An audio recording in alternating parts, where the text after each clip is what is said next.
Like familiar, they broke my heart like Cecilia. Like familiar,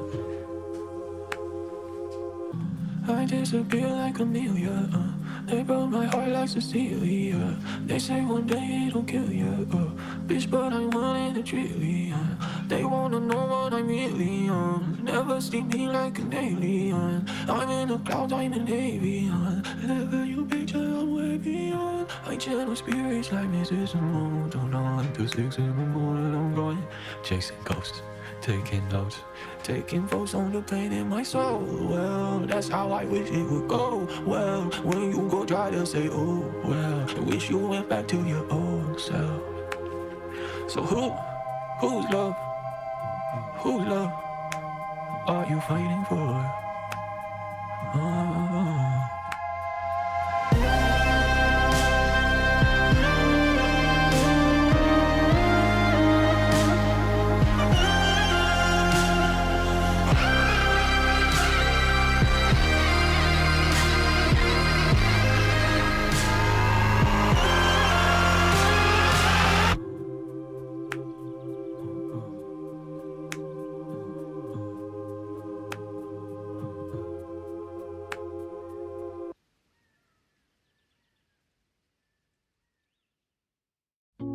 I'm sitting by myself inside my head.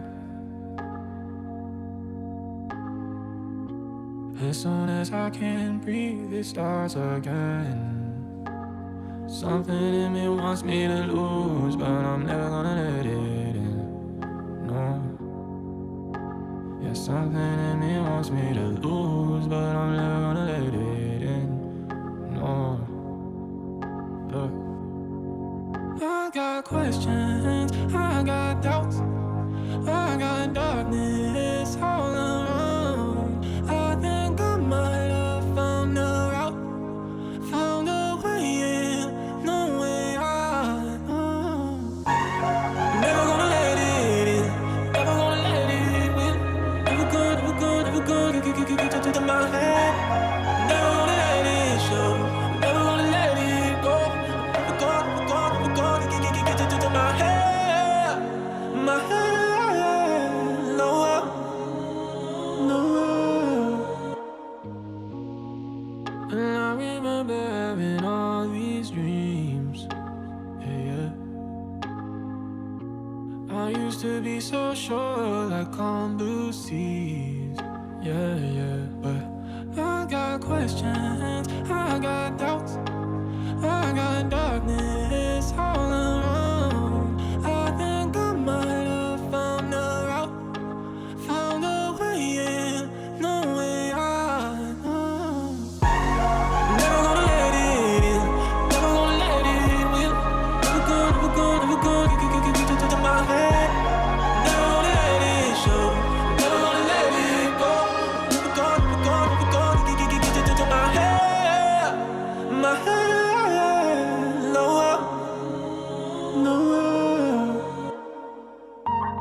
I'm never gonna let it get to my head. I'm never gonna let it never I'm never gonna let it never to my head. I'm never gonna let it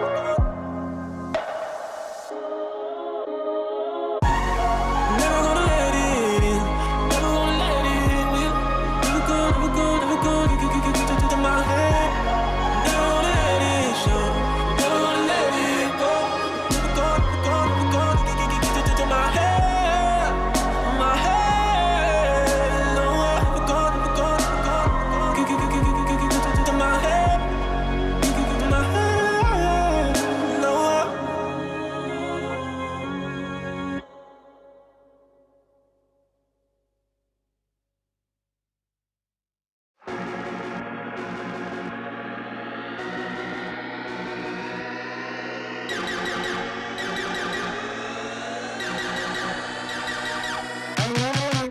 You got me out here feeling like I'm on top of the world, yeah, without a word, yeah. Still Still I find it hard to hold on to the feeling very long. Slips away, what was I gonna say? Sometimes I forget. Sometimes I'm amazing, other times I got no hope. And I don't wanna feel like I've been running in a circle. No, no.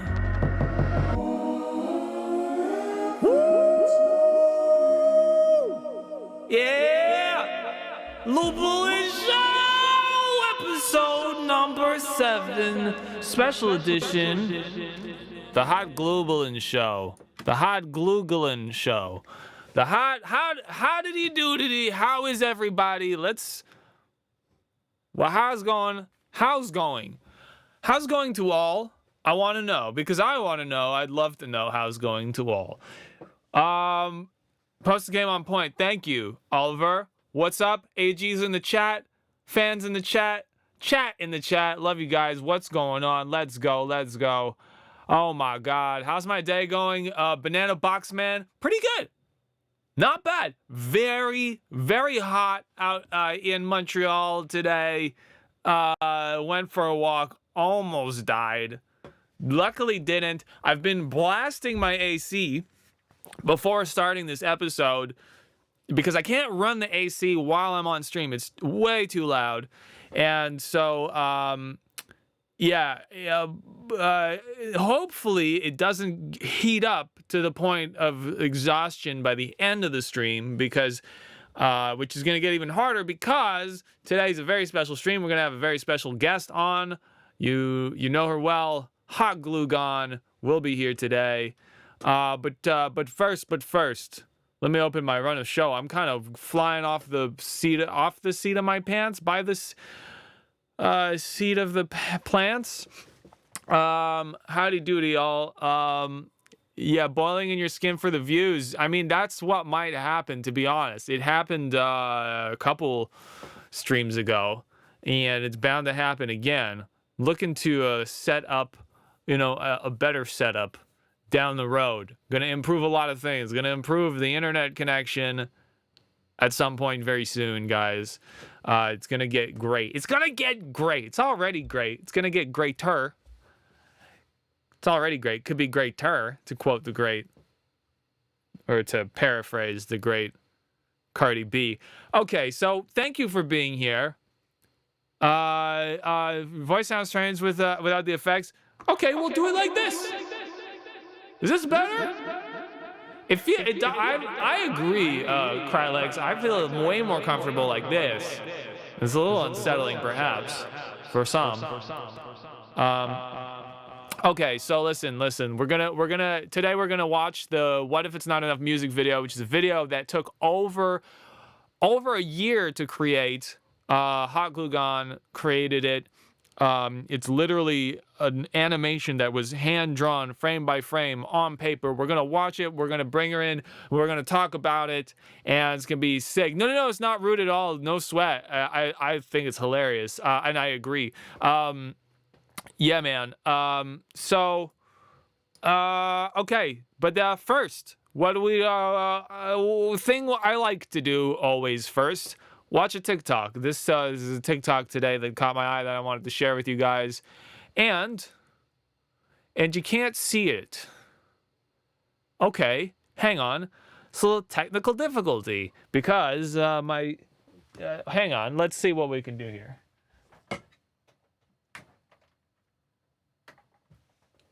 I don't know if this is going to work now.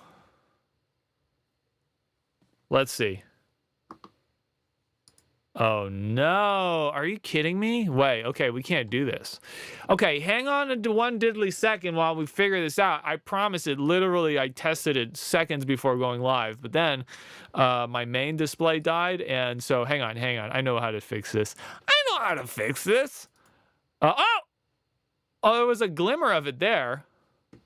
I think it's going to work now. I just need to do this. Okay, we're all right. Oh my God. Could more things possibly go wrong with this stream? I guess perhaps I'm tempting the gods with that one. Anyway, this is the fun detected. We're getting shut down. It's too much fun in here. We got caught red-handed. Lindsay who says, would it even be a true Lublin show without a tech oopsie? Honestly, I think the day that we have a smooth stream where nothing goes wrong is the day I start to get very concerned. Okay, let's watch this TikTok. I fucking love this thing.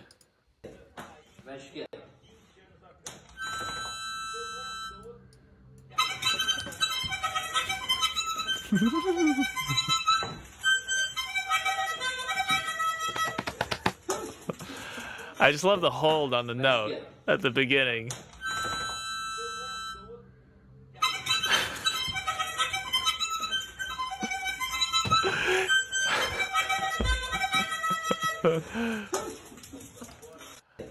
I feel like this is how I feel every time shit, what's that what's that Kate Renata? There's a Kate Renata song that's how I feel every time it comes on.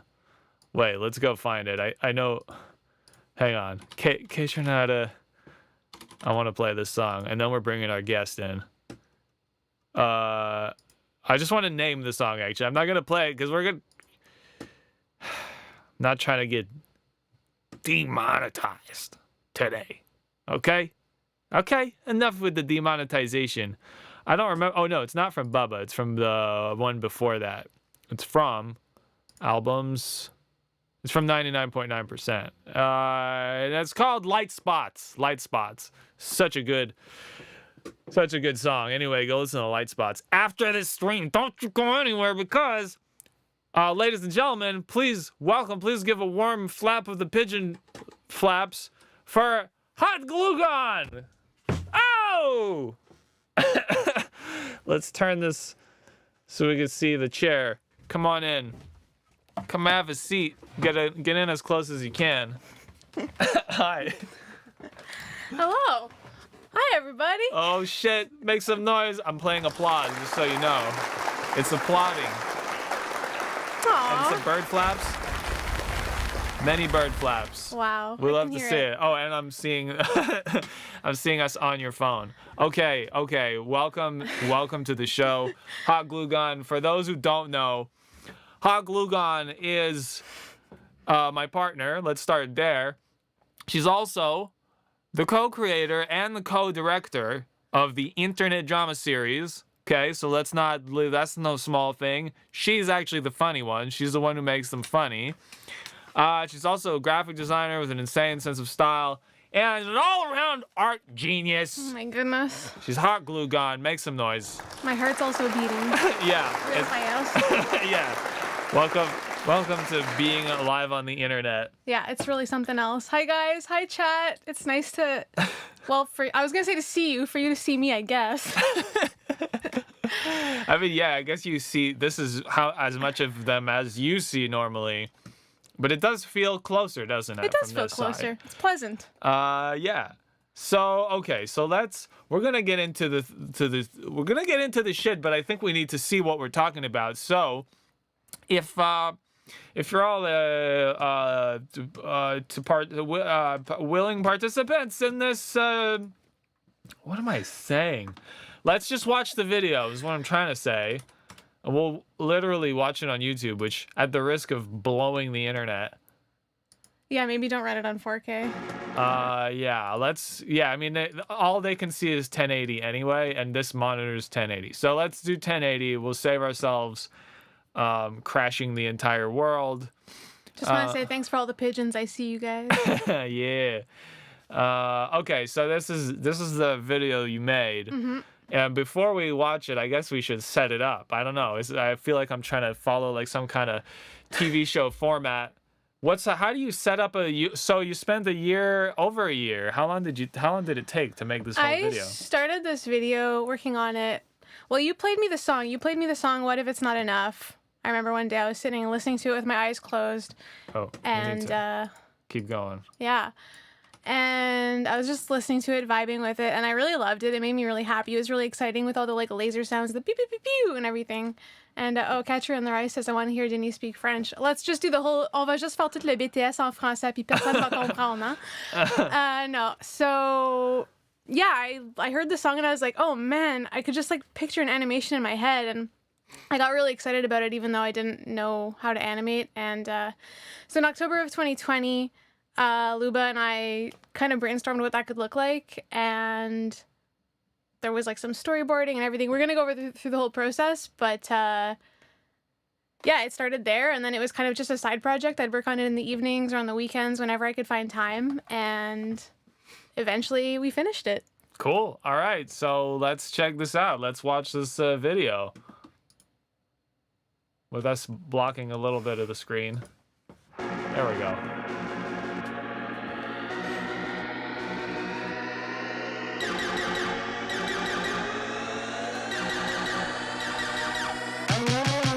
You got me out here feeling like I'm on top of the world, yeah, without a word, yeah. Still I find it hard to hold on to the feeling very long. Slips away, what was I gonna say? Sometimes I forget. Sometimes I'm amazing, other times I got no hope. And I don't wanna feel like I've been running in a circle, no, no.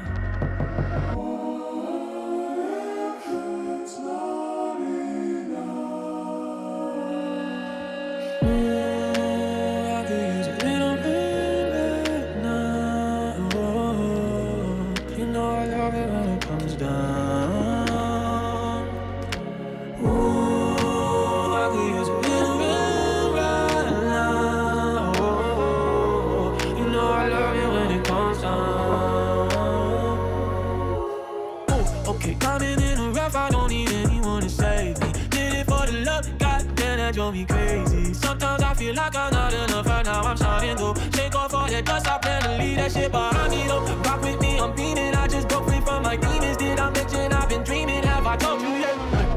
Rock with me, I'm beaming. I just broke free from my demons.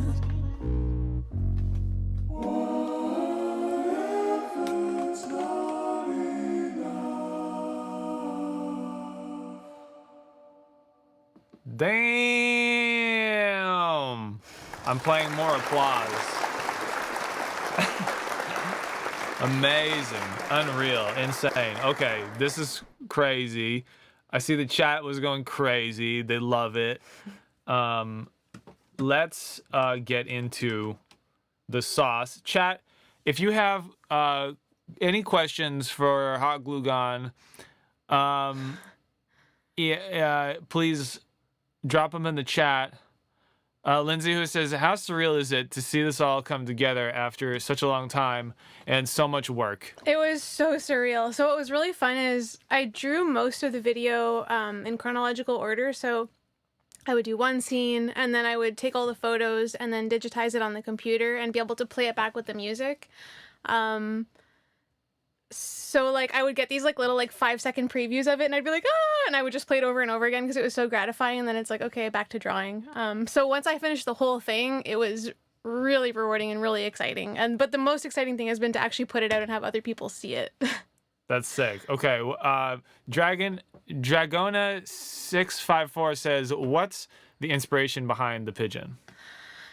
Man, I mean, the pigeon, we live in Montreal and there's a lot of pigeons here, and people kind of ignore them. They kind of just walk past them, or maybe they don't like them, but they're kind of gray, so they blend in, but they also have this like kind of rainbowy magic to them, right? Like they have iridescent feathers on their necks, and Luba and I have always appreciated them, and there's something about them that I identify with Luba. I don't know. He's kind of like this low-key magical creature, kind of like pigeons. So, yeah. Nice. I'll agree. I'll take that. That's a compliment, I will say. Mr. Hardcore Mode says, how did you pull off the black and white movement with his hair and everything? It was like really hard, actually. So for all of those, I actually drew the background and the rain separately, and then I layered on Luba on top.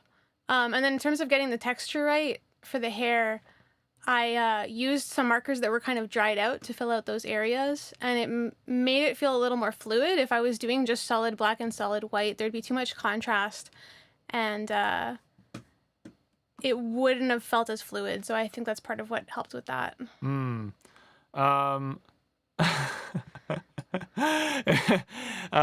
So okay, that's great. So someone also asked how did she do the digitizing and the color, and we're gonna get into that. Okay, Master Key says, why is he a pigeon? Why? You sound very upset. Why did you make him a pigeon? Man, I mean, why would I not make him a pigeon? Right. When I had that idea, it felt so obvious, and I think that's the scene that's upset the most people. I don't know why it's so upsetting and so jarring to people. Let's pull it up. Hang on. Right here. It makes me really happy though. It is like if you freeze frame, it's upsetting. It's a little upsetting. I guess I understand. Oh god, I like double clicked and lost. Okay, I love how you can stop on virtually any frame in this video, and they're all fucking just insanely weird and fun. I mean, look at this shit. The proportions also feel a little bit off, which makes it extra weird. I don't know. I think it's fun. Which is fantastic. Okay, so I'm gonna see. Yeah, it is kind of freaky baked beans. I agree, but we're kind of into freaky. Like, we like it to be a little weird, you know. We don't want it to be too easy. Okay, so let's get into the shape of it. Unless you saw anything you. Well, just Ryuz is asking how to draw a pigeon. I can't do that right now. One thing I recommend, so this video is done by rotoscoping, which basically means we traced video footage. So when I was growing up, I was super into Pokemon, and I didn't really know how to draw, so I would just like find images of Pokemon and I would trace over them on top of like a window. So if you just like find a picture of something, put it on a window and use that for light, and then draw it, like put another piece of paper on top of that and take a marker and trace on top. And that can kind of help you build a bit of familiarity with like proportions and stuff. But otherwise, I would probably just recommend watching some YouTube tutorials and stuff. Yeah. Cool. Antony asks, the art style is really reminiscent of those old cartoons that I used to watch as a kid. Was that the direction you were going for, or was it just animation in general? Well, the first piece of inspiration we had for this video was Take On Me by a-ha. It's a classic from, I guess, the 80s probably. They use rotoscope animation in that, but they have kind of pencil-y drawings that are a little bit different. I didn't have an exact specific style in mind. I think the style that ended up coming through is kind of my natural style, which I don't really know what that is, but it's kind of like a realism, but with more grit, I guess, or with a bit of messiness. So I wasn't specifically to be like a 90s style. It just kind of happened organically with the medium I was doing and what my hands were capable of. Sick. Ichiro Kirishima says, where did you get inspiration for the lyrics? I guess I'll field that one. Get out of here. So I was kind of on a wave of like not enjoying music at that time. I was like having this weird phase where I was just listening to a lot of pop, I guess, like top 50 pop, and like trying to like I don't know what I was doing, but anyway, I was getting really bored with music, and then I stumbled on an A.G. Cook song that it is called oh my god, Silver. Is that what it is? Silver. And anyway, it fucking blew my mind. And then I was like, wow, that guy can do anything. He doesn't seem to be, you know, bound by any rules. He has got total freedom. And I was like, I want to have total freedom. So I started making like the intro of the song, and then from there, I think the lyrics just emanated of like, sometimes you get on a high when you feel good about the music you're making. When you're in a certain place with your music, you get on a high. But then also very quickly you like go, oh yeah, but also like real life, and like what if it's not enough? And so it's kind of like the oscillating between like feeling really good about what you're making and then questioning everything. I see Ichiro was asking if we made it on our own. We did. So we really like storyboarded it, filmed it, animated it, did all the video editing, everything technical. We did it 100% ourselves, and we had the little bit of help we had is our friend Andrea lent us her apartment so we could film some of the dance scenes. But otherwise, we did it fully ourselves. Camilla Corona says, where did you learn to animate, or have you worked in animation projects before? I never actually learned to animate, and I still don't know how. I just did rotoscoping. Well, I mean, it's still learning, and I guess you still have to learn technical stuff. But I really just started out with filming footage and then tracing it frame by frame, and then putting all the frames together on the computer, and then they kind of create an animation automatically. I recommend reading more about rotoscoping. There's probably a lot more to it than that. I kept my understanding of it really basic. All of that. Yeah, I mean, it really is just like, maybe this will work, and then it kind of did. And a lot of people are saying we should make pigeon merch. So Yeah, we definitely should. I'm in full agreement. I'm glad you guys are too. yeah, I'm glad you guys are geeked.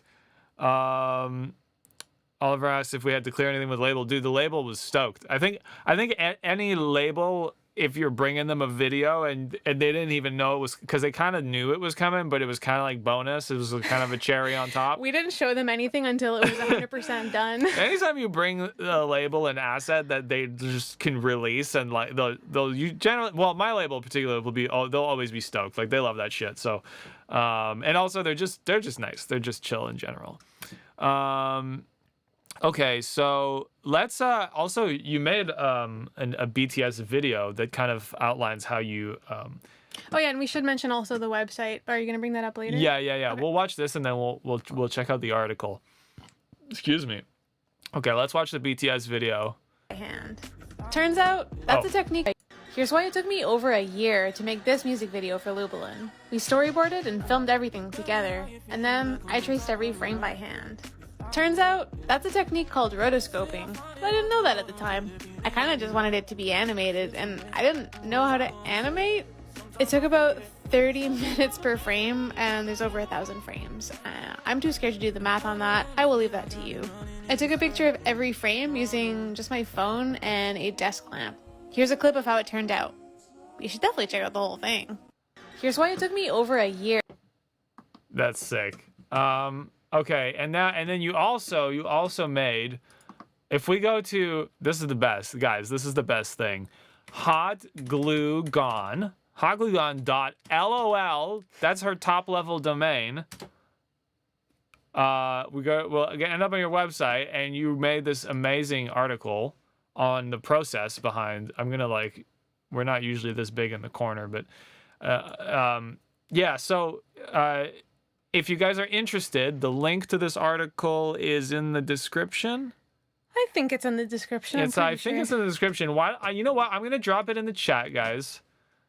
But otherwise, hotgluegone.lol. I just want to answer Bean's question. Were there any secondary activities that helped through all that tracing? I listened to a lot of podcasts during that year. It was actually really relaxing because I would just sit down with my computer and have my papers and my markers and everything and just go one frame. And I listened to a lot of podcasts. So I listened to This American Life, I really like.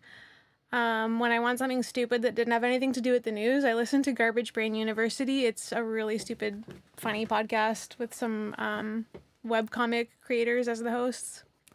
And Radio Lab, 100% Invisible.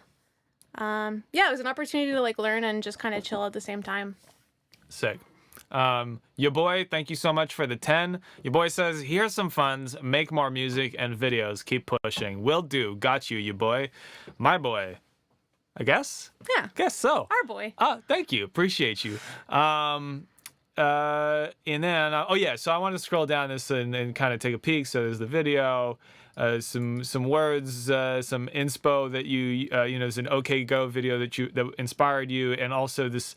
We should almost watch it. You know what? Fuck it. Let's get demonetized, but for a good reason. Let's watch this video. I think, right? I don't know. It's fun. Yeah. So what? Basically, the kind of part of the inspiration for doing this animated video was to make something that was just pure joy to watch, just really silly and fun. And one of my favorite videos growing up was Fell in Love with a Girl by the White Stripes. It's a stop motion video made with Lego. And man, it's so good. Real. Anyway, super cool video. So yeah, it's great inspo. What else? Yeah, so this website, basically this whole page kind of runs through the thinking process, and really it's actually a little bit technical. It breaks down all the steps. So there's a little clip from AHA, Take On Me, with the rotoscoping example. And we really outline the kind of the thought process and basically all the steps we took to make it. Lubo was super involved. Yes, I did all the tracing and everything, but he contributed so much with the storyboarding and the concept. And with the filming, he had to do all the performances. I'd come bug him. I need you to perform this part tonight because I'm running out of frames to draw. I need more frames to draw. And He helped me whenever I got into technical issues for like coloring and stuff. Because I used so many different programs. I used like Adobe Animate, Adobe Premiere, Adobe After Effects. It just kept going, and I just kept having to learn more programs. So this page kind of outlines that a little bit. So this is awesome. This is another source of inspo. It's Yellow Submarine. If you guys have seen Yellow Submarine from the Beatles, the full-length animated, super trippy, super cool film. Yeah, that was totally a favorite. In high school, my entire aesthetic was like hippie vibes, and I was big on the Beatles, and Yellow Submarine was such a cool film. Mr. Mr. Hardcore Mode, thank you so much for the 5. He says, Lupulin pigeon shirt when bundle of cash emoji. We cannot possibly be more specific than sorta soon. Like, it's like in our brains, but it doesn't exist in the real world yet. Yeah. Oh yeah, this is really freaky. So what's going on here? Should I open the files for this as we go? Should we use this as a guide, I guess? Well, I almost feel like we'll just kind of scroll. We can go. Keep scrolling and then we'll keep go scrolling through and we'll go through the process. Okay, yeah. Works for me. Yeah, so there's how we did it, and then we talk about kind of the decision to do the frame rate that we did. Yeah. Yeah, I guess like the frame rate's kind of funny because my song, I'm gonna explain this wrong, but basically, my song was very close to having 11 eighth notes or 16th notes, maybe. I think it was 16th notes now that I'm thinking about it, per second. So instead of doing the typical animation 12 frames per second, I made my song be exactly 11 16th notes per second, which is like 175 BPM or something like that. And she did her animation at 11 frames per second instead of 12. And so that way there's literally a frame for every 16th note. And that's why it's in 60 frames on YouTube, so that the frames line up better, if that makes sense. Like if it was 12 frames, then it would just be 2, 2, 2, 2, 2 at 24 frames. No one cares about this. Let's get out. Okay, enough with the frame rate. But it was very, there's a lot of weird technical shit that went into this video. Let's see. Okay, let's keep going. Let's keep scrolling. So this is some frames from some footage, right? Yeah. Oh yeah, this is the stuff that I ran through Blender. So we wanted this like trippy diamond effect. So I took the footage that we shot and I just got a diamond from the internet and put it in Blender, and then I rendered the diamond spinning in front of the like refracting the light, and so that's kind of what you get there. It's kind of hard to see in this smaller mode. We have some footage that we'll show. Okay, perfect. Yeah. So we'll get into that. This is you doing some flipping up of using the light box. Yeah. More frames. And that's it. Yeah, I think we can go to the BTS. Yeah. Okay. Well, let's go to the BTS then. Anyway, all that to say, you could check out the website for a more in-depth kind of explanation and overview of. Hey, look, it's us. Of that, yeah, that's us from when we filmed Internet Drama 2. And on my website, there's also some more of my art. So if you go check out the BTS, you'll also see some more art on there. Yeah, let's do a quick scan of the thumbnails. Oh, okay, the thumbnails, yeah. Yeah. Go see it. Show more. Okay, go see all this stuff. It's sick. Okay, enough. Let's get to the stuff. Okay, so what's our plan? Yeah, the outline. Yeah, let's buzz this out. We're going off the rails a little. Also, don't hesitate if you think of more questions. I'm going to try to keep an eye on the chat, and feel free to repeat your question every now and then. Just don't spam. But yeah, if we miss your question, you know. So I guess one of the questions. This is the number one question I wrote down. You drew every frame. It took over a half hour per frame. Some scenes it was much more. Some scenes it was a bit less. It took you a year and a half, and I think you kind of knew it was going to take a long time when you set out on this journey. So my first question is why? Why would you do this? Well, I don't know. It's kind of an unusual choice that I made. I I'd been working on personal art for a while, and I was kind of trying to put out a piece every week. So I was doing these different pieces, and it was really great because it was forcing me to work faster and not be a perfectionist. And it was really rewarding for a long time. And then I sort of just felt ready for a new challenge. And that happened right around the time when I heard Luba's song and had that idea for the animated video. And it just felt right. Like, I kind of just leaned into my gut. Like, I remember telling him about it, and he was super supportive, but he was like, what do you mean? Like, why? Like, I couldn't explain it. It was just kind of instinctive that I wanted to do it. And I kept going by, like, not really acknowledging how long it was going to take. Like, I knew in my heart it was going to take a long time, but I protected myself from the reality of it because I enjoyed doing it. But also because I felt like it was necessary to get to the end. I had to kind of, like, just not focus on how long it was going to take. I had to just focus on the process and just making one step at a time. And that's one thing with, like, drawing over 1,000 frames is, like, with each frame you draw, like, you draw the piece of paper and then you put it down and it's done. Like, you feel the tangible process. You end up with a stack of paper that just keeps growing. So Yeah. Because this is not the first time that you've done an art project that takes that's like a slow accumulation of things, right? Like, true, but, like, this was definitely the biggest one by far. yeah, but you seem to be drawn, I guess what I'm saying is, like, you seem to be drawn to things like that. Why, like, what do you think is that is? Or do you not know? Into things that take a lot of time to build?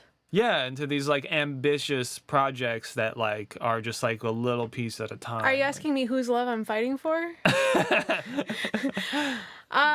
Geez, I don't know. I mean, I like to be challenged, and I like to kind of, like, hide and just work on things and make them grow and have the satisfaction of having something at the end that is, like, this baby that I've made, I guess. I don't know. I like to see where things can go.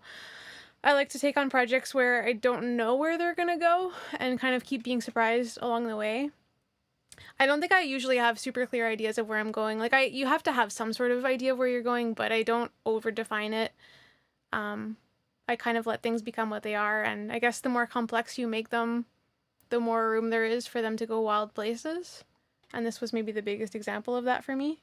That's sick. Yeah, I like that. I mean, I think every little scene, every, like, 2 seconds, there's a new experiment, it seems, in this video. There's, like, there's another, like, thing. I want to just have the video up while I'm, like, saying this, because, like, look how often, like, okay, like, let's put his head on a pigeon. How do you do that, you know? And then let's make a pigeon spin, and then, like, let's do, like, each one of these is, like, I don't know exactly how this is going to turn out.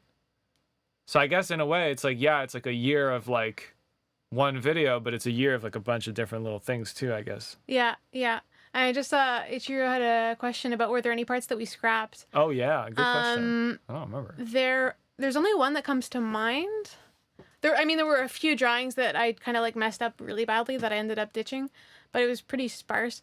For the scene towards the end, the one where it's the yellow background on your face, yeah, that one. I had actually drawn a blooming flower that was going to be the whole background. Guys, that guy just made a weird comment. There's apparently someone making weird comments. Oh. I'm not here to mod, so. But yeah, I had drawn out this whole scene of a flower blooming for the whole background. And I did the whole thing and I put it in and I found it really, really distracting. So I ended up just scrapping it and just sticking with the yellow. And it ended up transitioning really nicely because it kind of becomes the sun for the following scene after with the sunset. So that I scrapped. So I just have this big stack of flowers that I ended up not using. Cool. Yeah. I can't actually find the, I don't know what's going on, but yeah. The guy called Deathblow, thank you. Thank you, guys. You guys are the best. So that was that. I don't know. Okay, let me ask you. Let me get you going on another question while I hunt this guy down. Sophia said I linked my Spotify with Receiptify, and my top 10 songs played for a month is all you. So Sophia is listening to a lot of your music. So oh, sweet. Thank you. That's amazing. So Kim Becker says, how many pictures did you draw in total? So there ended up being around 1,122 frames. However, some of the scenes were layered, so I ended up actually doing more drawings than that. So like for example, when Lubelin is dancing in the rain, like that, I actually drew him separately, and then the background is, I don't think I have it here, but just like marker that's all black, and then I did another layer that's the rain. So there was 3 layers. So for some of the frames there was actually 3 drawings. Oh, there he is. I guess I have the top chat instead of live chat, and so That guy I'm was just not gonna- top chat. Yeah. And Xenon X54 is asking what made us decide on the pigeon versus anything else. We did talk about that a little more at length earlier, but basically Lubelin is a pigeon. Kind of. Like he's magical, you know? He's like, you see him walking by in the street, like, it's kind of like nonchalant, not a big deal, you know? But there's magic, there's iridescent feathers, you know? There's like, there's music in the pigeon's head, I think. Because of how they walk, like there must be, right? Yeah, I think they've got a beat. They got some rhythm. They're going. unassuming, right? But they've got a lot of magic to them. I've definitely been known to bop my heads while there's no music playing. If you watch some pigeon documentaries, which like I don't know how much you care, but to learn that much more about pigeons, but it's really fun. There's a lot of cool facts about them. Like they're really really powerful. They're optimized for power. They're like super light. Like their bones are hollow and they can just like lift off and fly super high, really fast. And they're maybe not the smartest birds, but they can fly really fast and really far. And they might be kind of smart. I think that I don't know how smart they are, but I think part of why they seem less smart than they are is their lack of fear. I think they're just like not afraid enough of things that they probably should be. Have you guys ever seen that video of? Wait, we should pull this up. It's a stream. This was what we're supposed to do. This video of pigeons getting eaten by fish. Hang on, this is insane. Pigeons eaten by catfish. Yeah, it's true. Destiny White says pigeons are actually really cool. There are so many breeds too. It's true. If you go on Google Images, there's like infinity. There's like ones that look like they're made out of Fruit Loops. There's ones that are all fancy and look like they have fur coats on. That's true. We should actually look at some. Okay, but first, okay, look at this. This is BBC, so I'm gonna keep an eye on whether or not my stream's getting shut down. Hang on, where's my cursor? Oh my god. Panrex is saying that pigeons are kind of just like rats with wings. My cursor has disappeared. Oh, there we go. But I will say, honestly, I kind of think rats are cool. I think pigeons are a lot cooler than rats. But yeah, I think rats are very cool. Rats are super social. They're super nice, especially as pets. Obviously, if they like literally live in a sewer, they're like maybe you shouldn't touch them. But like rats are cool. But I do love pigeons more. Okay, look at this. Look at this. Let's just skip to the part where just hanging out, just having a bit of water, just taking a little bath.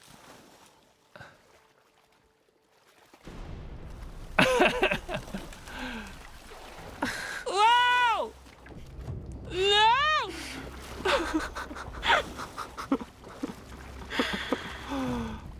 You really wouldn't think a bird could just get eaten by like not even that big of a fish. A predator that has taken advantage of the very thing that has led to the pigeon's success. But that's nature. So basically, the pigeons never evolved. If I remember this clip correctly, the pigeons never evolved to be afraid of fish because why the fuck would they?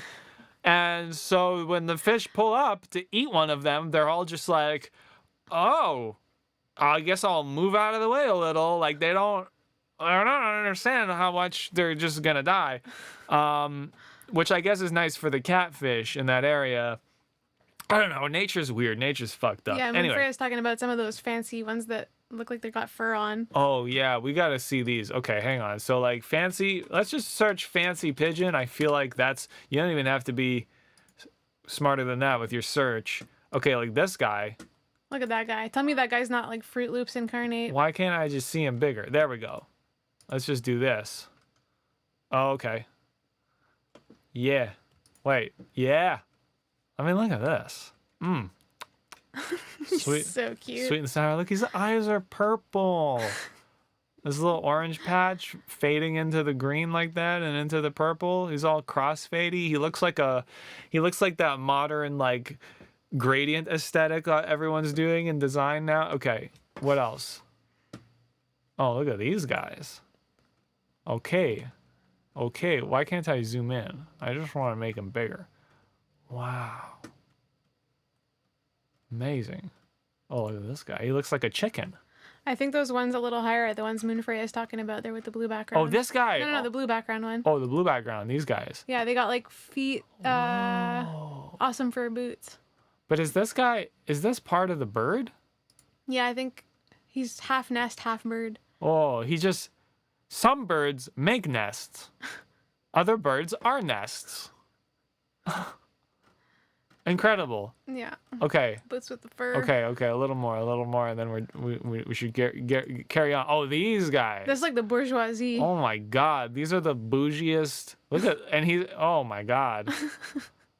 Wow. Why do I feel like they're judging me? Why? Yeah. Oh, for sure.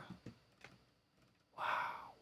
They're curly. I don't know. They could be curly. I think those ones, it's actually bad for them. Like it doesn't like the water doesn't like beat off of them. It's like people breeding them to be like that. Yeah, they don't just get born like I that. don't like that. Yeah. Let's get out of here. I think the Fruity Loops one is okay though. Well, I wish if they're natural and safe, then good. If people did it that way and it's bad for them, then not good. Let's get into the video. You learned it here first. I learned it here first. Okay, so yeah, because you gave me a bunch of files of stuff we can look at, some behind the scenes. You gave me the goodies. We got to see how it was done. So I want to see the storyboard. Storybird. This is actually Storybird a storyboard. Maybe we'll do a storyboard another time.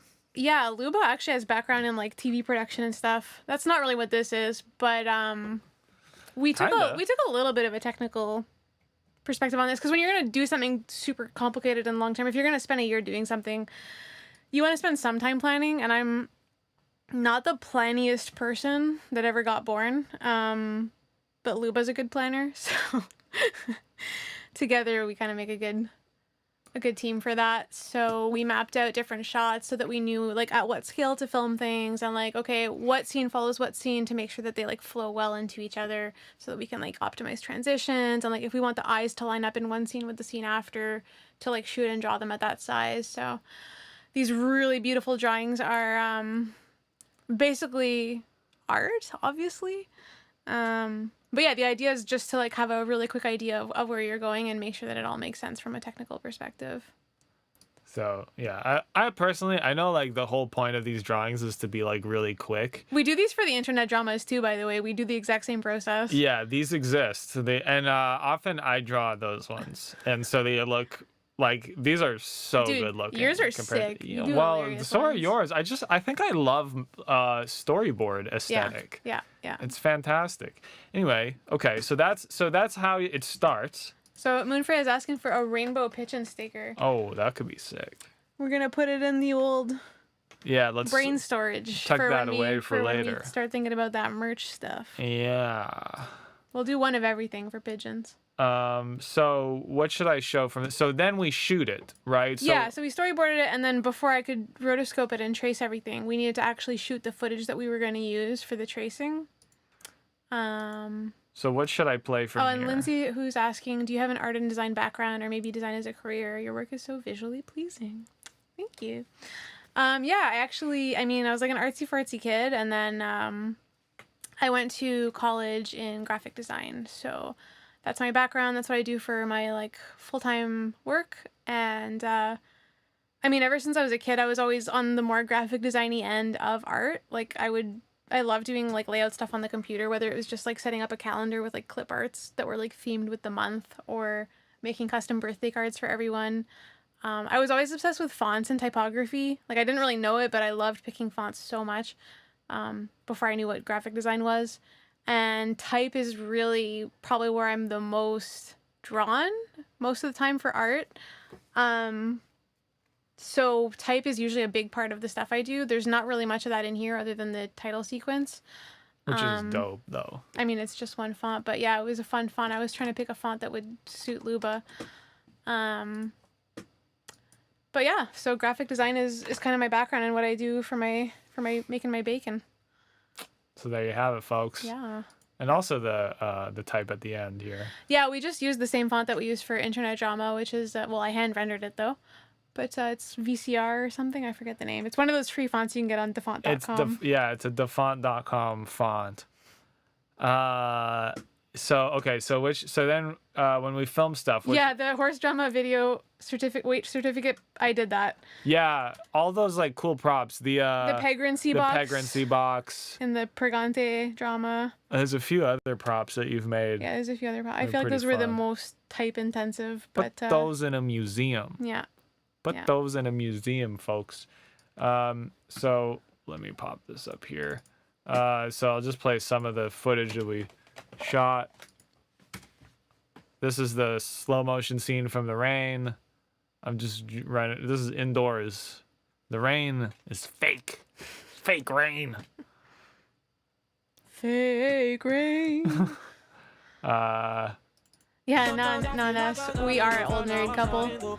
We've been together like 10 years, so. Let me turn this volume down. Sorry, I wanted to show. It just keeps playing the next You clip. trying to play both at once? Or? I'm just trying to play one and loop it. So this is the diamond render.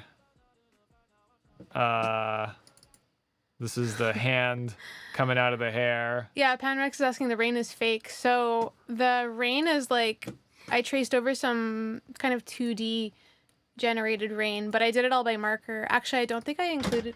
Why a don't I frame. go to the article? Yeah, if you go to the article, there's a picture of it.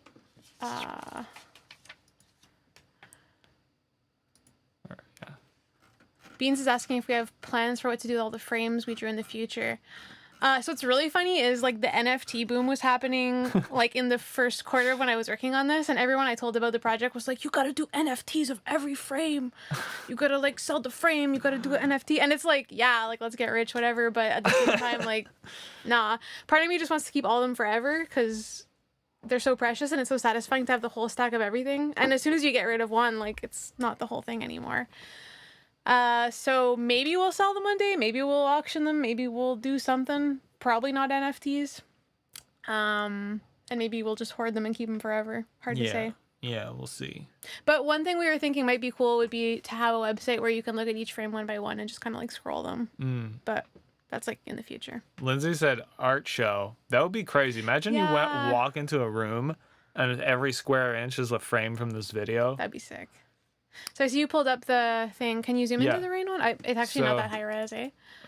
Can I just do like this? Yeah, try that out. It's pretty low res because it's just a gallery image. But anyway, that's the rain. I drew them like that and then I inverted them and layered them on top of the background. Yeah, and also you didn't just. Don't worry, Penrex. We're probably not gonna do NFTs. Yeah, very unlikely, Panrex. Yeah, but this rain is not, you didn't just make this up either. You literally found reference rain. Yeah, I found reference rain and then I drew each frame. So like the whole time, I think I drew 10 seconds worth of 10 seconds worth of rain frames and used that for the first sequence of you dancing. And then for the sequence of the pigeon, flying up through the rain, I reused the same rain because like it was literally already hundreds of rain frames. I figured that was enough.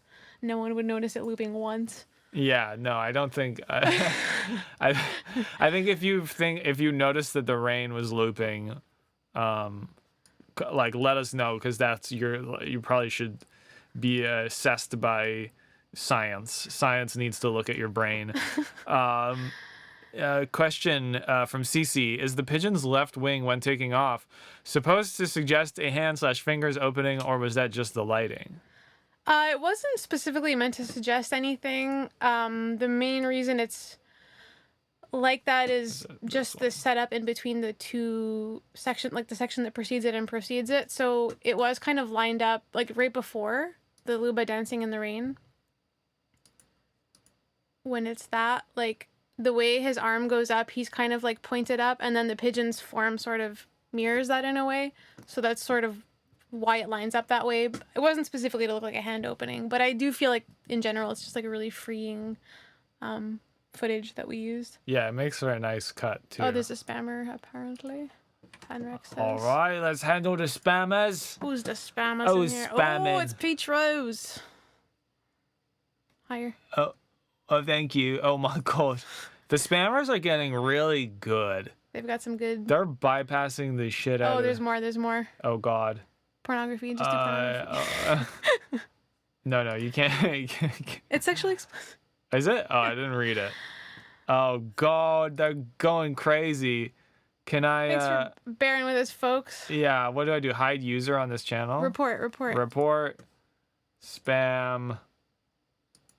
These are just They're emojis. Is the problem? They're all different. They're not actually violating the guidelines. This is the genius of what they're doing. I'm trying to talk while I do. Okay, you talk, and I'll do this. I'm gonna talk about I don't know. I don't remember what the next part is. I did tracks them. Does it actually pan Rex? Oh, my bad. Oh, Peach Rose is not a spammer? Oh, I saw the word sex. Wait, what? Sorry guys, we got overwhelmed. Usually I moderate and I have more of my focus on the chat. It's going crazy right now. Okay, hang on. Let me just set it up so you have to like subscribe to write in the chat. Hopefully that'll do you remember how to You have to go on the back end of the stream? That's where I am. Oh, edit here. All right. So now slow mode. Have to be a subscribe. You have to have been subscribed for at least 1 minute. Let's see if that helps. I don't want to put it on slow mode because I want people to be able to. Yeah. Hopefully. Okay. Right. Thanks, guys. Thanks Hope for the best. Sorry, Peach Rose, for targeting you. I don't know what happened. Yeah, I'm so sorry. I panicked. I saw. It's the emojis. Yeah, it was the emojis. Because the spammers, they use the emojis. And okay. Yeah, it was the dang Peachy. It got us. Yeah, so sorry. I hope did I delete something from you? What did I report you? I hope not. Peach Rose, please get it. If something happens with you and you can't get a hold of us, go to the newsletter and email us, okay? And we'll figure it out. Or write on the last community post. I'll undo what I've done. My God. Okay. So I think we got a handle on it for now, or maybe it's just gonna take a whole minute for them to subscribe. Yeah. Did you want to look at? Was there any other footage we wanted to show? Yeah. The hand through the hair, maybe. So we saw that, right? Oh, maybe we did. Yeah, I just wanted to see. Ghostly, I became an AG, but I'm waiting to be officially ordained. Oh my God, Ghostly. But I don't see the thing that we usually see. Oh, that's weird. Yeah, why doesn't it show? Peach Rose, we didn't fully read your comment. I saw an adult word, and we saw the peach emoji, and it looked a lot like all the other spammers, so I panicked. Yeah, sorry. But you're good. You're good. You're good. You're good. So good. Thanks for being a fan. Thanks for being around for all that time. I appreciate you. Yes. Okay, there it is. Yes. Oh, I didn't. Yeah. Well, I didn't see. Anyway. We're good. You guys. At the least, you don't appear to be a bot. So yeah, anyway. What's going on? Okay. We've What's lost next? Control. But yeah, Ghostly tried to be an AG, but didn't. Oh, that's weird. Well, listen. Applause and welcome to the AGs, Ghostly. I don't know why it's not showing. Yeah, it might take a moment. Okay, fair enough. If it doesn't work out, write a message in the last community post, and we'll take a look. And regardless, thank you so much for being a member and a supporter and an AG. Appreciate you. Welcome. Okay. Things has just gotten so crazy.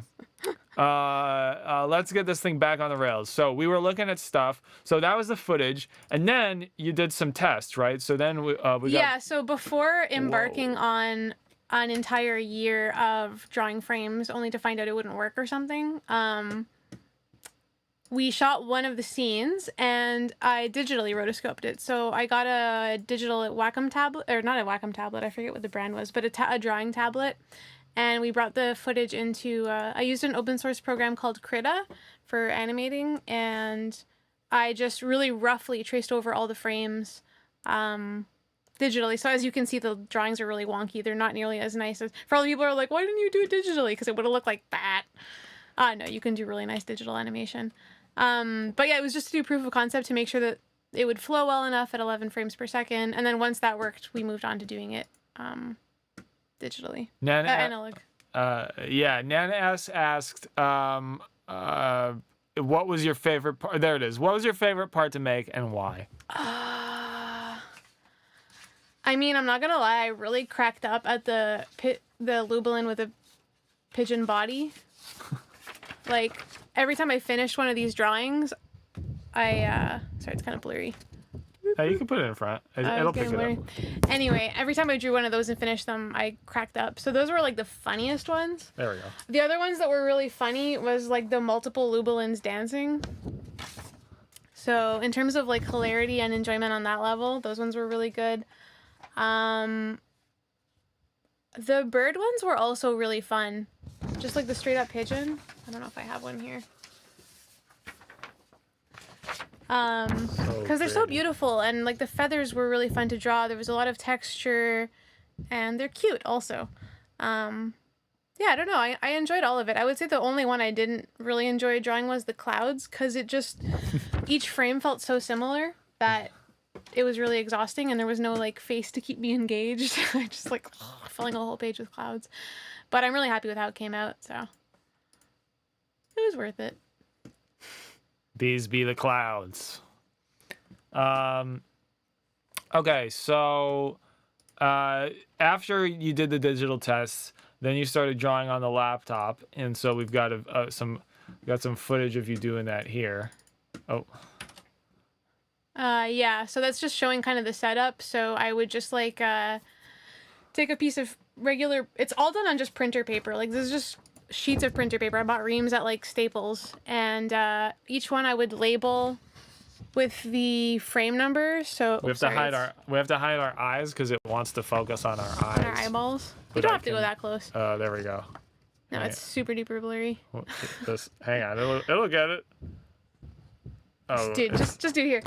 There you go. Put it in front of the eyes here. Anyway, Yeah, the point is, the point is, I would write 001 and then the you frame can number. see it up here. So for each scene, there was like in total maybe about 18 scenes. I broke everything down into scenes. I would put a little number in the front designating the scene, and then I would put a number at the end representing the overall frame number. So those continued throughout the video. So it was like from 0 to 1122, and that way if I scrambled or dropped my sheets or whatever, they were always tracked. And when I was photographing them, when I had them on the computer, I knew for sure that they were in the right order, because there were times when I did mix up the order and I would like go to watch them play back and it would be all jumpy and go the wrong way, and I'd be like, oh, I scrambled them, but I had a way to track them. So yeah, very cool. Someone said to me, it's like drawing your crush but as a bird man. That's so true. That's great. I mean, I had a crush on this guy for a long time, and now I drew him as a bird man. So isn't that what life's all about? So this is some paper. Oh yeah, so I had a lot of markers going all at a time, and some of them would be like full dark when I needed to do like crisp lines or just fill areas really dark, but then there was a lot of shadows and stuff, so I didn't use any gray markers. I really just used black markers the whole time. So whenever one would start drying out, I would like keep track of how dry it was, and then I would use it for different things. And then I would, before I went to go do like a really light texture on the face, I'd find one of the markers that had not too much ink left, and I would test them on this sheet. So that's what that is. So now you've drawn the frames, and now you're digitizing them. So we got some footage of that as well. Yeah, so we used a desk lamp, and what you're seeing there on the left is a sheet of kind of a plastic. Actually, do you want to explain where we got that sheet of plastic from? Yeah, oh yeah. So this you can't tell, but this is a big long sheet of plastic that's like sideways. And I basically, there was an old TV on the side of the road, and I was it's a little kind of complicated to explain, but the short of it is I wanted the stuff inside there's a sheet of something called a Fresnel sheet, and it's basically like a lens but flattened into a sheet. Anyway, they didn't have it, but they did have a nice big a big piece of plastic that's great for diffusing light, and so we ended up using that for the setup. Yeah, because the lighting wasn't very fancy, I just used a desk lamp, but this helped it be kind of even, so we didn't have any like hard shadows or anything. Oh, there, Ghostly's the attorney general now. Ghostly, we got. Let's go. Another one. Woo. Yeah. Woo. Welcome. You did it. Okay.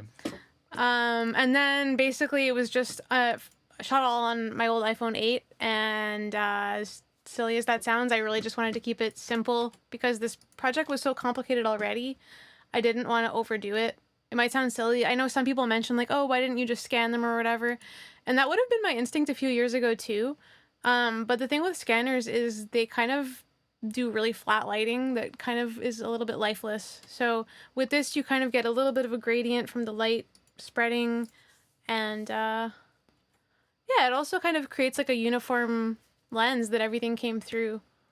Yeah, and I think there's something also in the, you know, the in that uneven lighting, or the 3D-ness of like the fact that the paper gets a little crinkled when you handle it, and so each frame has a bit of crinkle, and it's almost like the animation version of film grain, you know? It gives it life. It makes it interesting, you know? There was a question a little earlier, but I missed who it was. Someone was asking if, I think, the dark textures... Oh, actually, we're going to get to that anyway, Yeah, so we'll answer that. That's okay. Yeah, hang in there. Anyone asking about dark textures? Oh, yeah, Moonfrey has been asking about... Moonfrey says, Dear Lublin and hotgluegone, have you heard of the Japanese pigeon dating simulator? Maybe playing that on stream would be fun. I would say maybe you're right. And I would say... pigeon dating simulator. I definitely need to look up the Japanese pigeon dating simulator. It probably involves, like, you, like, push a button and then the feathers puff up more and more because, you know, the male pigeons just, like, make themselves all big and they're like... Yeah, is it like simulating nature, Moonfreya? Is it like... And then the little lady pigeon's like, no, I'm just trying to eat grains, please. I'm just writing this idea down, because that's a good one. Let me go back to this. Okay, so we've done the digitizing. Yep. But then the second half of the video has color. Oh yeah, so the whole time we're doing this video, I'm like, yeah. Every time I'm telling people about it, people are asking me about the project that I've been working on for like 9 months. And I'm like, yeah, and then the second part's gonna be color. And I don't know how I'm gonna do it. And I didn't know how to do it. I didn't even know what colors it was gonna be. And then eventually I was forced to deal with that. So this is how you did it. I wanted it to be really colorful. I was really inspired by the Beatles' Yellow Submarine. It's a really colorful movie, really fun palette, really like 60s. And I was playing with all these different palettes. This is like, I was going scene by scene, just trying out some different colors. I feel like he looks like Oompa Loompas a little bit, which is hilarious. And then eventually, as I was refining the palette, I was like, you know, it'd be fun to pull a palette from pigeons, like for that to be kind of the central theme. And so I went and found a lot of like beautiful pictures of pigeons and just created different palettes from all of those. And then eventually I like honed it into a final palette of like roughly 7 main colors. And then I needed to make sure that like I wasn't repeating background colors too much and everything. So I would make these GIFs where I would take one frame from each of the color scenes and then test it out what it would look like. Okay, if this one's yellow and then this one's green, and then anyway. So that's kind of what that was. So that's what this is here. Yeah. You're kind of feeling out how the colors go together.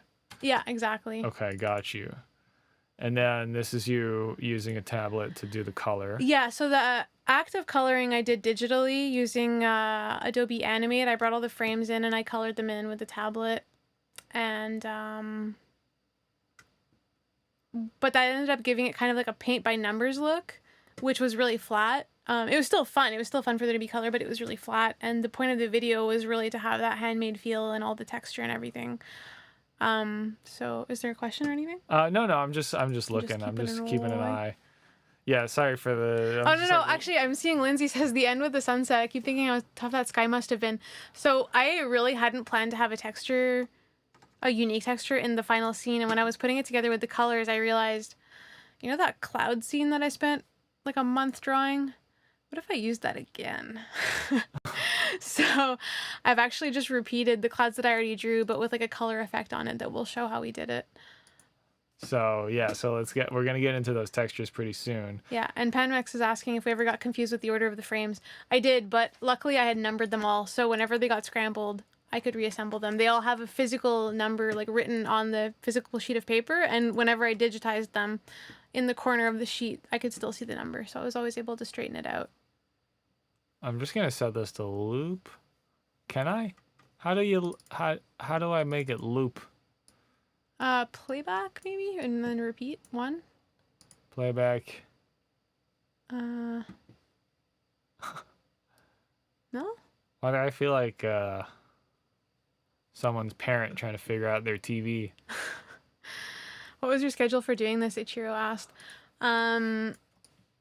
I still had full-time work while I was working on this. Oh, there it is. And the other thing is I started this before Lubelin did the internet dramas, so we just had like a regular life when I started this. And then he blew up, and then there was a lot of other stuff to do. I helped out with the internet dramas, and there was just like all kinds of other stuff that came with that. So I actually took a big break on this for like a month or two in the beginning of 2021. But I worked really hard to spend as much as possible. I would try to do at least 1 hour every weekday evening, and I would often spend a whole weekend day drawing as much as I could, sometimes more. So it was really just like fitted in where I could. It was really just my passion project that I just kind of tried to just keep making progress on. So then here, okay, what are we looking at here? So this was the freaky deaky. This is like the paint by numbers effect that like, thank goodness the video doesn't actually look like that. So that was the result of coloring everything with the tablet in Adobe Animate. And the function of these kind of block colors that look super weird is that they ended up being almost like cutout stencils that we then filled in with marker textures that I had done on paper. So they were like almost cookie cutters for the, yeah, we don't really need to go through those, but that gives you an idea of like the color blocks that I made. Oh, Oliver's heading out. Bye, Oliver. Bye, Oliver. Thanks for stopping by. Hello, do not say cheese.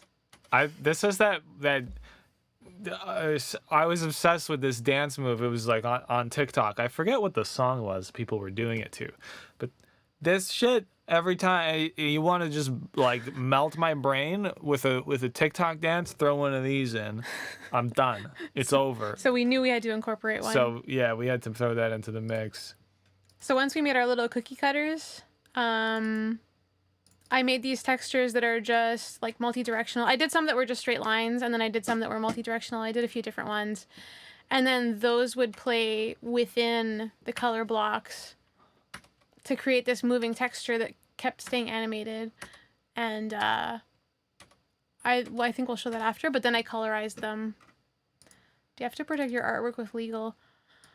I haven't done anything to protect it. I mean, YouTube's copyright stuff is so strong that like there's not much you can do. Yeah, I mean, like technically, you know, I mean, you as soon as you make something, you technically own the copyright to it, and and effectively it just comes down to whether or not you can prove that you made it at a certain point in time. And then on top of that, then you can do like other things like send it to the Library of Congress or whatever the Canadian equivalent is for us, but. Generally, I mean, you just you upload it to YouTube, and then YouTube tells you, "Hey, this person stole your video," because I don't know, they're pretty good at copyright when they're not accidentally being really bad at it. I just want to point out that Annalie said that the Pigeon Lubelin singing is their favorite part and makes their absolute day every time. So Annalie, there's a lot of people who don't like that part. There's a lot of people who are scared, a little bit terrified.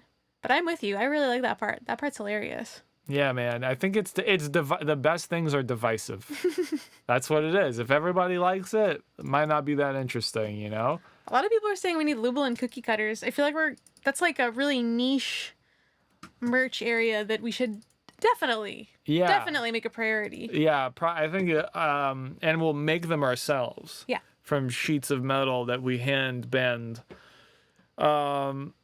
So this is now the colors, but you've added the texture in. Yeah, so now we've used our proprietary Lubelin cookie cutters, and we've inserted the different textures that I had made on paper. And for people who use Photoshop, I don't know if you've ever used the gradient map, like filter tool, whatever, but it kind of adds color in a way that includes like a range. Like you can pick multiple colors and add them to that filter, and then I don't know how you'd explain it. Yeah, it kind of it tells it, hey, take the stuff of this. It's like, okay, this is okay. This is black and this is white and it's a gradient in between, and you're like, whatever's this, make it, whatever's this black, make it this color, and whatever's this white, make it this color, and whatever's in between, make it whatever's in between of the colors that I'm telling you to make it and be in between of. Makes sense? Okay, good. I think everyone got that. I think that was pretty clear. Anyway, so as you can see, like the yellow background has the vertical swatches, but then the green jacket has like the multi-directional ones, and then the orange pants have like the sideways straight ones. So each cookie cutter is doing a different color gradient map slash texture. And that, to me, really brought it to life. It really like gave it a lot of depth. Yeah. CC said, I always forget to like live streams. Remedied now. Thank you, CC. You know what? And I always forget to mention, I also forget that you can like live streams and forget to mention it. And it's a great prompt. If you're liking this live stream, then, and you feel comfortable doing it, go ahead and like the live stream by clicking the like button. You can like it without clicking the like button, but if you click the like button, then you're liking it in a different way that has some sort of effect, maybe? I don't know. They must have put that button there for something. So click the like button, everybody who's liking this. Oh, bye, shrimp with a knife. Goodbye. Thanks for stopping by. Okay, so damn, and then I think that's it, right? I think that's pretty much everything we the included. files that you, okay. Yeah. So fantastic. Let me look at my questions and see. Thank you so much for clicking the like beans. Oh, and I wanted to say thank you guys. So like there were so many beautiful, sweet comments on the video when it came out. I read them all. Thank you. Lindsay, who says, this is a great question. Was there anything you disagreed on during this process? And how did you sort that out? If so, my partner and I are both artists, and it's awesome, but, you know. Okay, totally no. Okay, you know what? No. I'm. What were you gonna say? Oh, I'm just saying. Yeah, you're right. It's tricky bits, man. Yeah. It's tricky bits because part of you wants to, you know, we're both very ambitious. We both want the art to be as great as it can be, and sometimes, as we would say in French, ça fait des bobos. It hurts a little to hear the things that need to be said, or maybe sometimes someone's just straight up wrong. It's usually me. And what do you think? I feel like there definitely were. I can't specifically remember. I don't think there were any like super big specific things, unless you can think of any. Not really. I feel like. So here's the thing. Like, we've been together a long time, and we still struggle, but we used to struggle a lot more with conflict and with like challenging opinion. I guess we still do to some degree, but it really comes down to communication and trying to understand where the other person's coming from, like as much in art as in anything. And I think because we've worked so hard, like because we're both hard-headed, and I'm like, I always think I'm right. I'm not always right. She's usually right. No, but when you're right, it's like these like deep right, and it's like really, it's like right in like a really wise way. Like he's really wise. So it's like you gotta like appreciate that wisdom and like I don't know. It's hard for me sometimes. I have a lot of pride. Well, I think we're both wise. We got different wisdom. I don't know if that's not really answering the question, but like it's really, I guess, approaching those conflicts like any other conflict in the relationship. Because art is really personal, the same way anything else in a relationship is personal. And like it's like emotional, right? So just making sure that you take the time to understand where the other person's coming from. Like it might seem like it's something that's like just about saving time or something that's about doing something that seems like it's a better way technically or whatever. And then sometimes it's like letting the other person have it even if it doesn't seem logical because it's like also just picking your battles. Yeah, 100%. No, it's true. It's true. You at some point you gotta, you know, be like, is this worth what? Am I actually fighting for something useful, or am I just like digging my heels in for no reason? And can I let this one go because maybe later I'll need one, you know? But yeah, I think it's just communication and just realizing when you're not listening to the other person and that you need to just listen more. I think that's almost always what it comes down to some extent. Yeah, we're always going to be guilty of that sometimes. Yeah. That realizing you weren't actually listening when you think you're listening, but you legit were not listening. So, and I'm not listening right now. So how did it feel to finish the video? So, I mean, it was weird because there was never like one moment when it was done. First I finished drawing all the frames and then that was done, but they hadn't colored it yet. But like that was a huge like, whew, I'm finally done drawing the frames. But then there was so much work left to do in terms of like video editing and coloring and everything else. So then once that was all done, then I was like, phew, I just have the credits left to do. And then I decided to like put drawings in the credits, so that took a whole bunch of extra time. And then that was done and I was like, whoo, the actual content's done.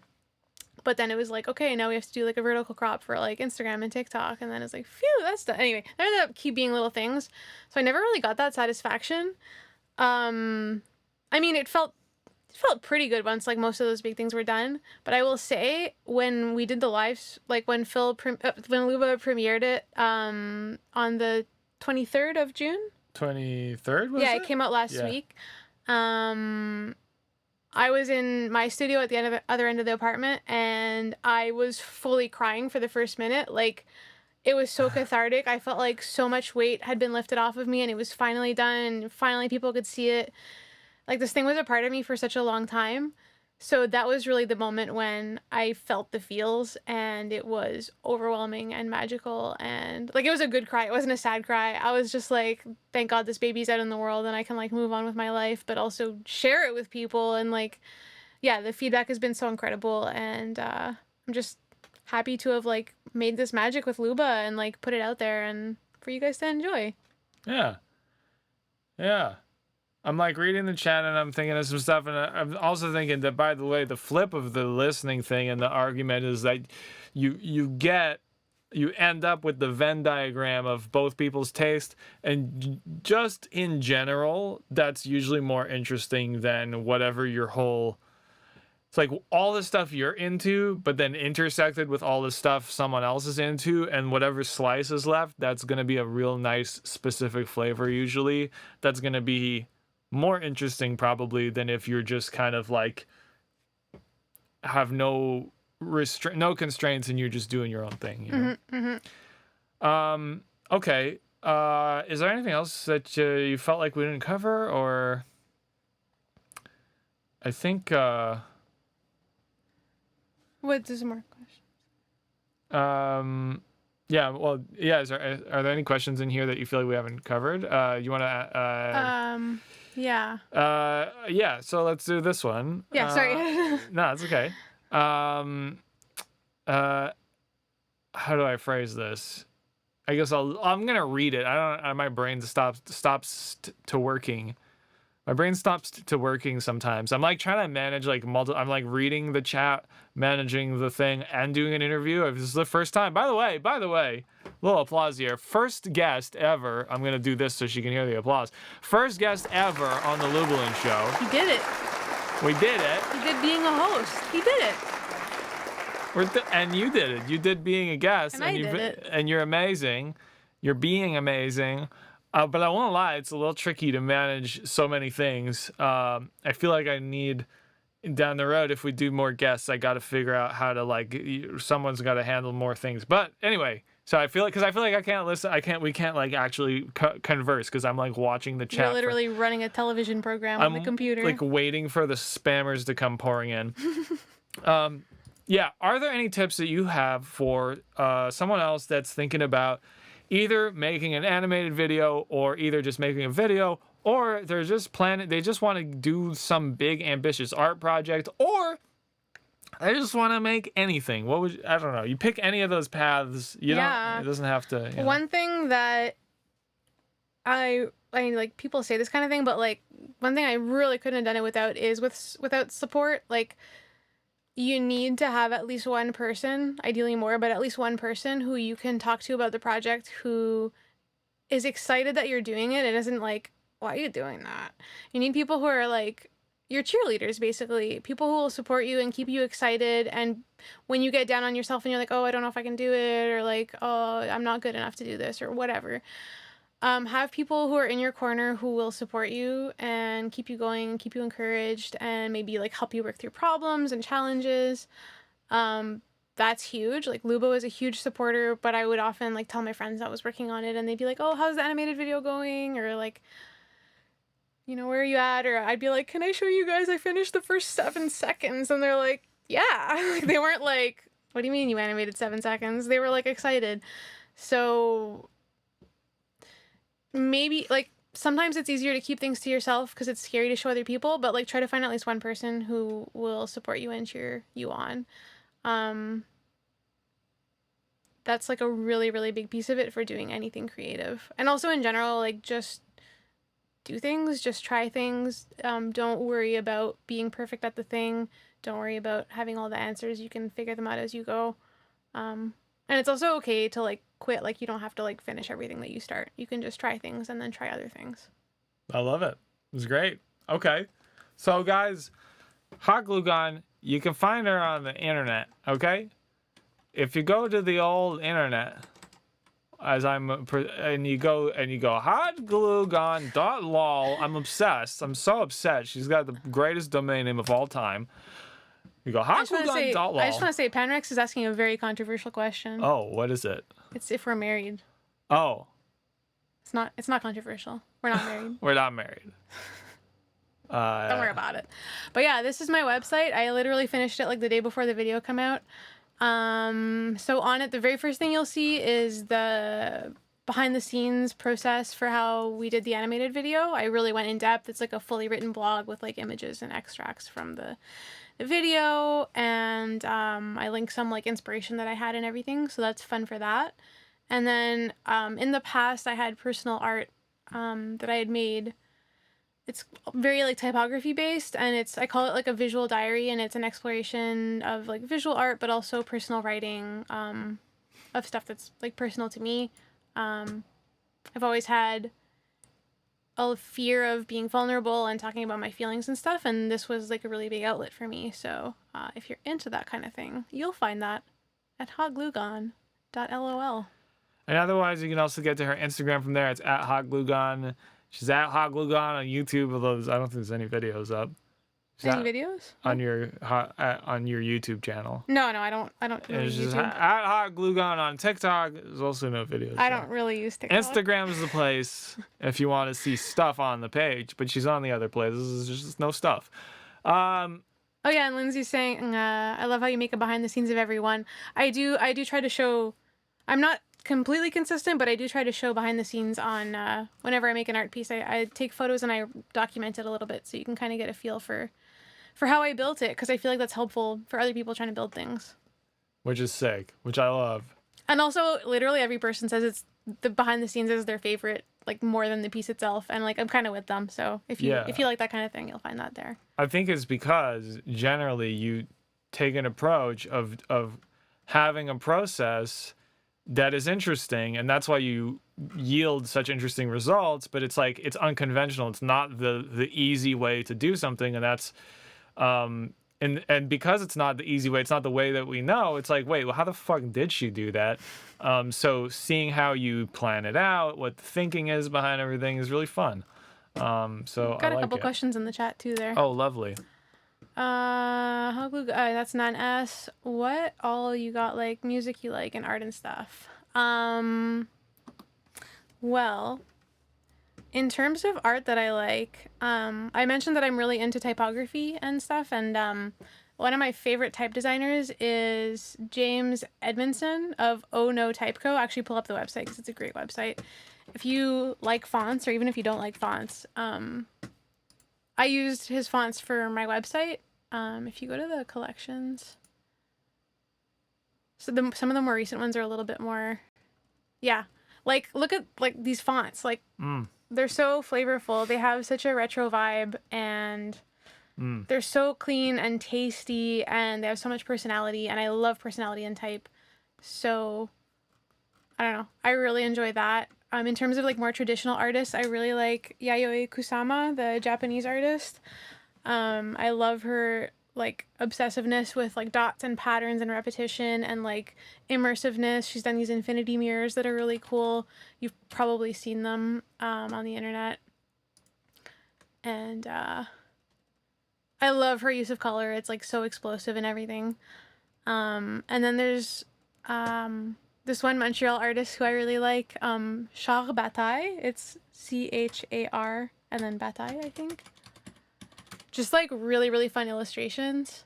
Their website might be easier to navigate, but yeah, just like you can even just scrolling that, like the colors and like there's like a weirdness and a looseness and like illustrations is good. Yeah. I don't know. I just like, yeah, the bear on the cat on the pigeon is so good. So good. Hey, it's the pigeon. Yeah. Yeah. So It's our boy. yeah, there's a lot of cool out there. There's a lot of cool artists in Montreal too. Oops. And I think someone just said, Move this so people can see. doesn't Luba's name come from the artist? So Luba's name comes from a different typographer that I love and a type designer, Herb Lubalin. We later found out it's pronounced Lubalin, but we're just calling this guy Lubalin. He's a guy from like, I don't know, I think his main era was like the 70s and the 80s. Just like so good at hand type and at type layout and just like so aggressive with like beautiful shapes and really like ahead of his time and really sure of himself and yeah, I don't know. He did cool shit. So that is where the name came from. You can tell hotgluegone graphic designer describes fonts as tasty. I mean, don't But you want they to eat kind of them? are, right? Yeah, they They're are juicy. tasty. They're juicy. Yeah. Okay. Oh, and I think Sophia had asked if I sing. I don't sing like, I think it was Sophia. If I remember, it was earlier. I don't sing in a like professional way. I do sing like in the kitchen type of way. Yeah, sing around a campfire type of singing. Yeah, but your Yeah. voice is actually in It's Denise. the EP somewhere, isn't it? Actually, isn't it on What If It's Not Enough? That's right. Isn't it literally saying "What if it's not enough"? Yeah. I think it's layered. But you did pitch. You did like. I pitched it down and I layered it with mine, but it's why it's so smooth and lovely in that part. There you go. What if it's not enough, baby? So there you have it. That's crazy. I kind of forgot that you're literally in the song you made a video for. Is that why you made a video for it? Okay, so I think that's what I had. Yeah. But you had something. I thought it'd be neat, guys, if the guests, because we all like watching TikToks together. Well, I personally like it. I don't know if you guys like it. I hope you do. I thought it'd be cool for the guest to choose some TikToks for us to watch. So Denise picked a couple TikToks, and we're gonna watch them now. I feel like they require no setup. Should we start with this one and then go to this one? Sure. All right.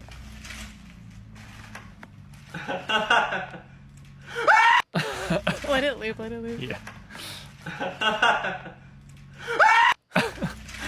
I just love how genuine this. Like, it's obviously just a pun joke, but the reactions are so genuine. I think that's just like a great level. I don't know if that's. No, yeah, it cracked me up so hard. I watched it like 100 times. And then there's this one, which I fucking love. The music.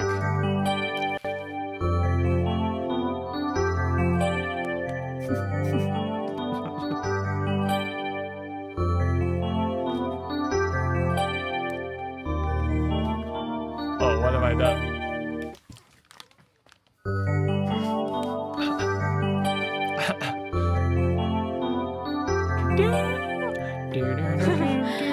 He does wash his legs. Wow, yeah, true. Now we know the raccoon does wash his legs when he. I guess that's not a shower, but it's about as close as a shower as the raccoon will take. Great. It's so relaxing. So relaxing. I can't pause it anymore. Okay, so that's great. Thanks for bringing us some TikToks to watch. Oh, capybaras are so good. Panrex is asking about capybaras. Oh, capybaras are the best. They're like, if you were gonna get reincarnated, like I think that's the move. They're I think just that's the move. so fucking chill, bro. They're so chill. They're just like, yo, I saw it, dude. I saw it. I don't think. And they're friends with all the other animals. Like, stop, bro. They're never they're made up. stressed. They're always relaxed. Ugh. They're Well, kind of chunky, like they got a good heft. yeah, good heft. Ah, it's so true. They're very satisfying shape. Look at that face. You want to just hold them. Just want to tell them you love them. So sweet. Okay. I think it's about that time. What do you think? I think it is about that time. Well, okay. So today's a special edition of Blue Whaling. I'm gonna get the the reverb set up, and we're gonna get some Lou Whaling going. I realize I've never re-explained what Lou Whaling is, and I never will. You want to find out what it is, you got to watch the first stream. But it's Lou Whaling. It's kind of self-explanatory. And today, hotgluegone's gonna help us out.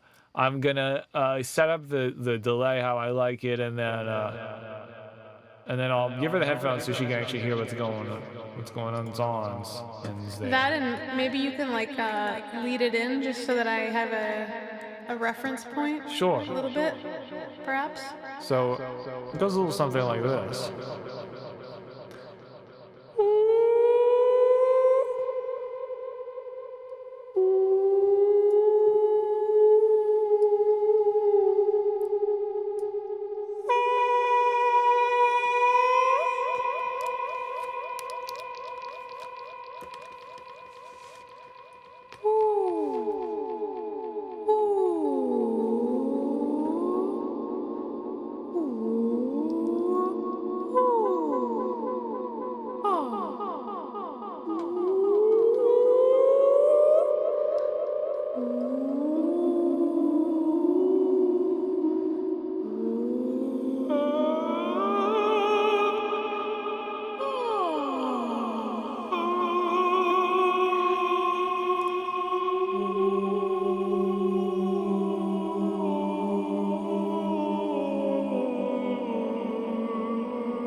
All right. That's tight.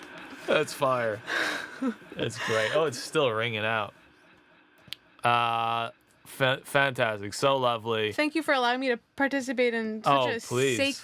sacred time of. Oh, no. That you brought it to a whole other level. We love it. Okay, listen.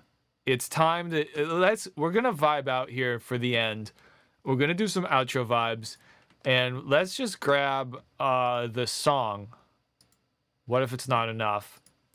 And I'm trying to, it's kind of like hype, and I don't want a hype ending. So I think what I want to do is slow it down and then filter it. But let's set this up here. And then we'll do a little outro vibes. Maybe Denise can help us, give us some inspirational words. Well, I just want to say that Panrax called it glue whaling, and that's just chef's kiss.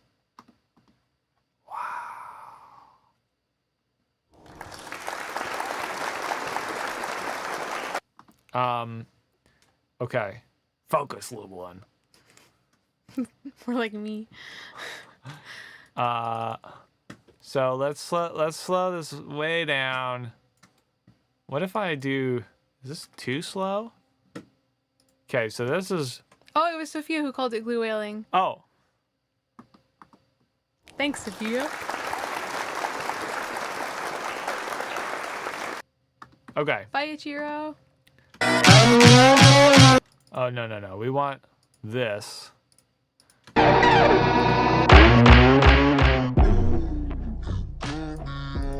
Ooh.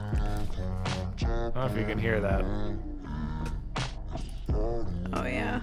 Real slow. I need another pair of headphones. Well, what I need is another headphone output, actually.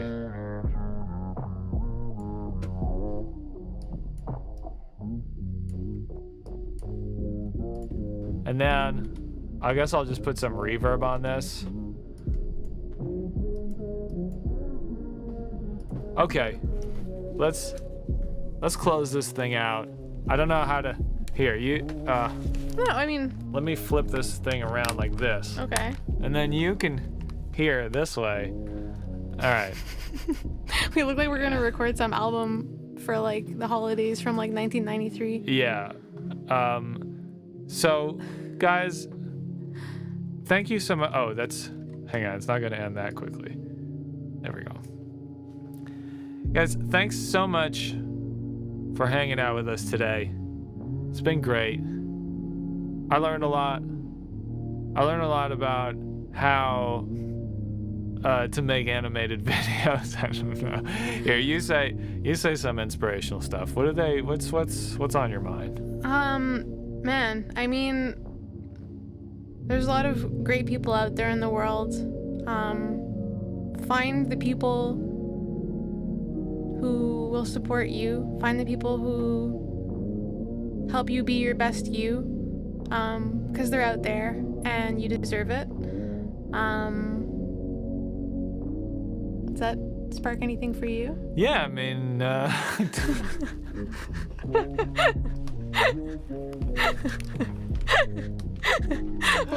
We're supposed to be relaxing. yeah. Okay. Listen, I agree. You know, you gotta pay. I'm realizing I didn't say it was the end. It's the end, guys. We're wrapping up. I'm sorry. What's wrong? No, I didn't realize that. I feel like we're wrapping up, but I wasn't like, prepare yourselves. The whole point of this thing is to prepare people for the fact that we're wrapping up. Anyway, listen, it's important to surround yourself with people who support you, who believe in what you're doing. And if there's people, you got to find those people, man. It's key, because you see yourself, you're in the reflection of the people around you. That's how you see yourself. So you need people that are reflecting the right things back to you. Okay, so be good, guys. We'll see you hopefully next week. We got to figure out some technical shit, but probably see you next week. No lulagging this week. No lulagging. No lulagging this week. Very happy about that. Okay, guys, thank you so much. Take care. I'll leave you on for 5 minutes, and then I'm out. Okay, goodbye. Bye-bye.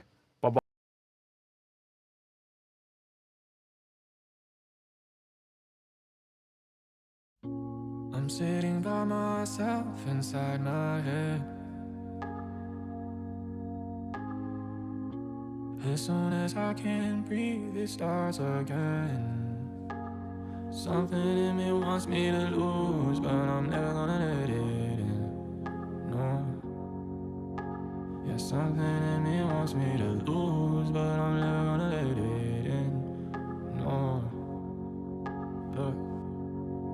I got questions, I got doubts, I got darkness all around. I think I might have found a route, found a way in, no way out.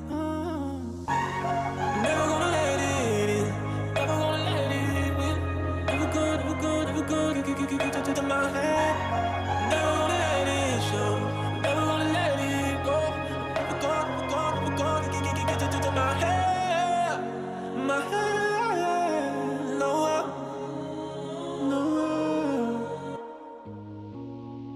And I remember having all these dreams, yeah. I used to be so sure, like calm blue seas, yeah. But I got questions, I got doubts, I got darkness all around. I think I might have found a route, found a way in, no way out. Never gonna let it in, never gonna let it win. Never gonna get to my head. Never gonna let it show, never gonna let it go. Never gonna get to my head, my head.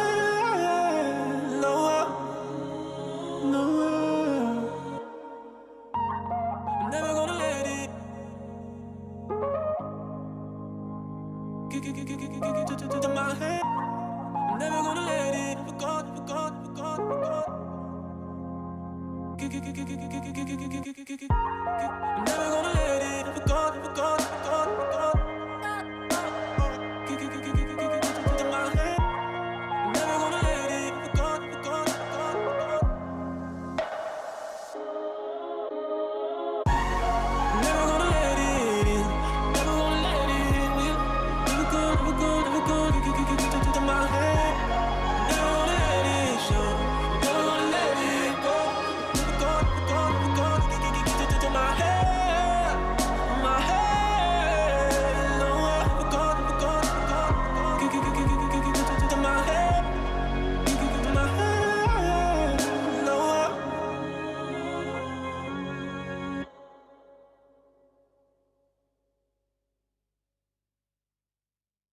Paint me a picture, yeah.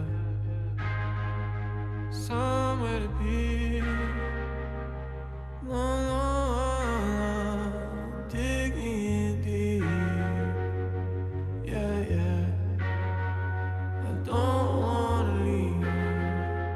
Yeah, yeah. And I feel like I'm losing again. I never wanted to play. And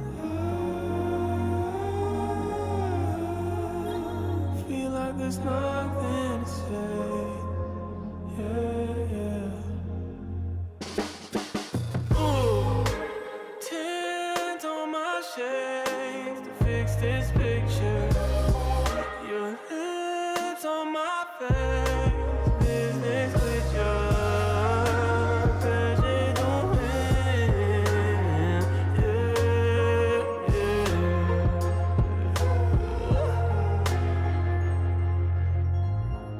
I close my eyes and I see a wave, 60 feet tall and it's coming my way. I don't know if I'm ready.